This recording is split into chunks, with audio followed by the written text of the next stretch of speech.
One of the exciting things about the ALK field is that in a relatively short space of time, we've gone from defining a molecular subtype of lung cancer that responds very nicely to a first-generation drug, crizotinib, that we've actually now got more choices. More specific, more potent ALK inhibitors have been developed.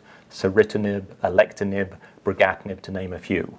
Ceritinib is already licensed. The other two drugs have got what's called FDA breakthrough approval. That means the FDA is very keen to look at the results and hopefully, if they're good, will license the drug fairly quickly. What they're showing is, one, because they tend to be slightly cleaner drugs, they have a different side effect profile from crizotinib. They tend to not, for example, have the swelling of the ankles and other areas of swelling, which is associated with an off-target effect of crizotinib called anti-MET activity. However, they're not completely free from side effects. Ceritinib, for example, has a lot of gastrointestinal side effects, a lot of nausea, a lot of vomiting and diarrhea, and nearly 60% of people need a dose reduction. The alectinib and brigatinib are looking relatively cleaner in terms of the side effects. In terms of whether they work, well, after the crizotinib has stopped working, people have progressed in one of two ways.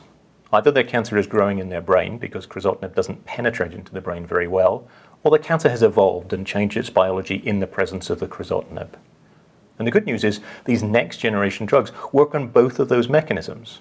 Either more is getting into the brain or the drug is just more potent, and therefore we're seeing responses in the brain. And also they work on some of the known resistance mechanisms to crizotinib. So we're seeing 50 to 70% of people responding in their body after initially progressing on crizotinib. So very rapidly, we now have a clearly defined next line of therapy for ALK-positive patients progressing on crizotinib.